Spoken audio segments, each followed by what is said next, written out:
اس کی وجہ تکبر ہے۔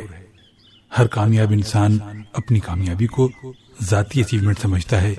یہ احساس اس کے اندر غرور اور تکبر پیدا کر دیتا ہے اور یہاں سے خرابی جنم لیتی ہے۔ ان کے چہرے پر مسکراہٹ تھی۔ یہ ایک خاص قسم کی مسکراہٹ تھی اور یہ مسکراہٹ دنیا کے ہر صوفی، ہر نیک، عالم اور اصلی دانشور کے چہرے پر ہوتی ہے۔ دنیا کا ہر صوفی، ہر عالم اور ہر نیک شخص اپنی نیکی، اپنے علم اور اپنے تصوف کو لوگوں سے چھپا رکھتا ہے، لیکن وہ اپنی مسکراہٹ نہیں چھپا پاتا۔ یہ مسکراہٹ اچھے لوگوں کا ٹریڈ مارک ہوتی ہے اور یہ آپ کو مدر ٹریسا سے نیلسن منڈیلا، میاں محمد بخش سے شاہ حسین اور امام غزالی سے لے کر مولانا روم تک دنیا کے ہر اچھے، بڑے، نیک، عالم اور صوفی کے چہرے پر دکھائی دیتی ہے۔ میں نے ہمیشہ اچھے لوگوں کو ان کی اس مسکراہٹ سے پہچانا۔ میں نے ان سے ایک ایسا سوال پوچھا جو میرے دل میں ہمیشہ سے کھٹکتا چلا آ رہا تھا۔ میں نے ان سے پوچھا، دنیا کا ہر کامیاب انسان آخر میں تنہا کیوں ہوتا ہے؟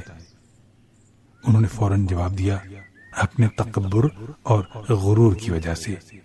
میں ان سے تفصیل کا متقاضی تھا۔ وہ بولے، دنیا میں تکبر کی سب سے بڑی شکل سیلف میڈ ہے۔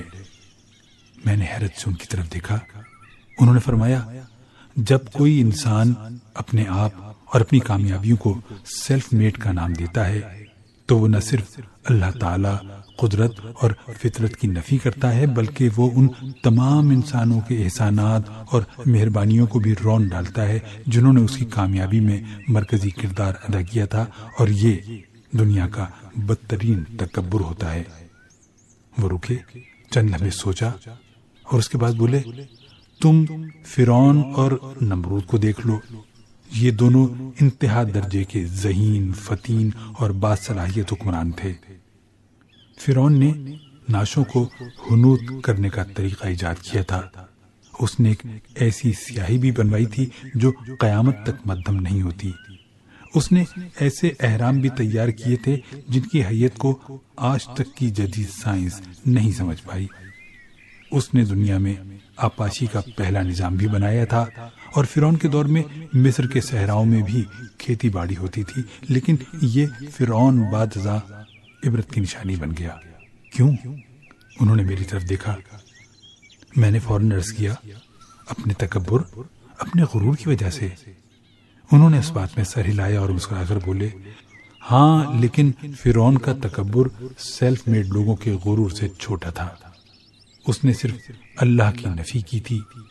وہ اللہ کے سوا اپنے تمام بزرگوں، اپنے تمام دوستوں اور اپنے تمام مہربانوں کا احسان تسلیم کرتا تھا۔ وہ اپنے استادوں کو دربار میں خصوصی جگہ دیتا تھا، اور وہ اپنی بیویوں کا اتنا احترام کرتا تھا کہ اس نے اپنی اہلیہ محترمہ کے کہنے پر حضرت موسیٰ کو گود لے لیا تھا۔ وہ رکے اور دوبارہ بولے، تم نمرود کو دیکھو۔ نمرود نے کھیتی باڑی کے جدید طریقے ایجاد کرائے تھے۔ اس نے دنیا میں پہلی بار زمین کو یونٹوں میں تقسیم کیا تھا۔ اس نے اونچی عمارتیں بنوائی تھیں۔ اس نے شہروں میں فوارے لگوائے تھے۔ اس نے دنیا میں پہلی بار درخت کاٹنے کی سزا تجویز کی تھی۔ وہ دنیا کا پہلا بادشاہ تھا جس کے ملک سے غربت اور بے روزگاری ختم ہو گئی تھی اور جس کی رعایا کا ہر فرد خوشحال اور مطمئن تھا۔ لیکن پھر یہ بادشاہ بھی اللہ کے عذاب کا شکار ہوا۔ کیوں؟ میں نے فوراً عرض کیا، غرور کی وجہ سے۔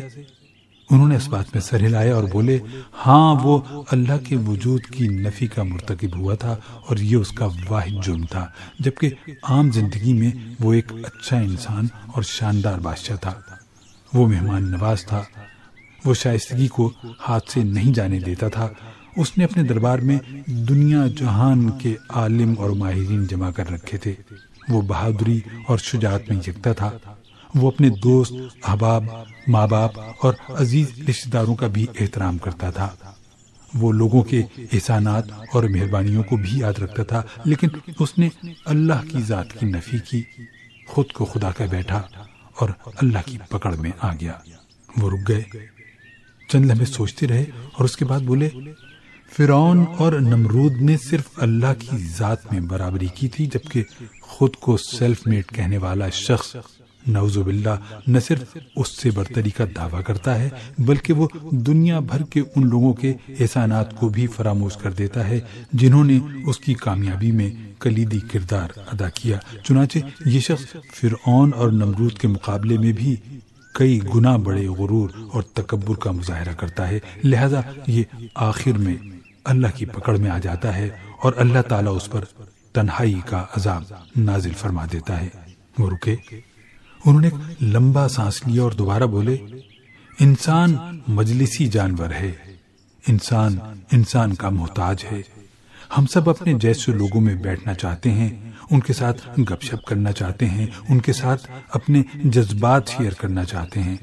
ہمارے لیے سب سے بڑی سزا تنہائی ہوتی ہے، اسی لیے قید تنہائی کو دنیا میں سب سے سنگین سزا قرار دیا گیا۔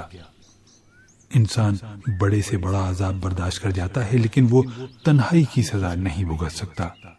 اللہ تعالیٰ کیونکہ ہماری رگ رگ، ہماری نس نس سے واقف ہے، چنانچہ وہ خود کو سیلف میڈ قرار دینے والوں کو تنہائی کی حتمی سزا دیتا ہے۔ تم دیکھ لو، دنیا میں جس بھی شخص نے خود کو سیلف میڈ قرار دیا، جس نے بھی اپنی اچیومنٹس کو اپنی ذاتی کوشش، جدوجہد اور محنت کا نتیجہ کہا، وہ کامیابی کی آخری سٹیج پر پہنچ کر تنہائی کا شکار ہو گیا، وہ تنہائی کی موت مرا۔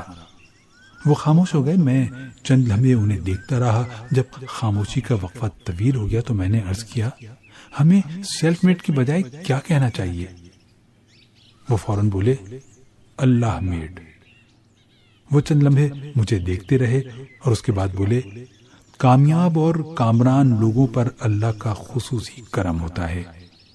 اللہ ان کو کروڑوں اربوں لوگوں میں سے کامیابی کے لیے خصوصی طور پر چنتا ہے، انہیں ویژن اور آئیڈیاز دیتا ہے، ان کو محنت کرنے کی طاقت دیتا ہے، انہیں دوسرے انسانوں کے مقابلے میں زیادہ توانائی بخشتا ہے، ان کے آگے بڑھنے کے خصوصی مواقع پیدا کرتا ہے، ان کے لیے کامیابی کے راستے کھولتا ہے، معاشرے کے بااثر اور اہم لوگوں کے دلوں میں ان کے لیے محبت اور ہمدردی پیدا کرتا ہے، اور آخر میں تمام لوگوں کو حکم دیتا ہے وہ ان لوگوں کو کامیاب تسلیم کریں، وہ اپنی نشستوں سے اٹھ کر ان کے لیے تالی بجائیں۔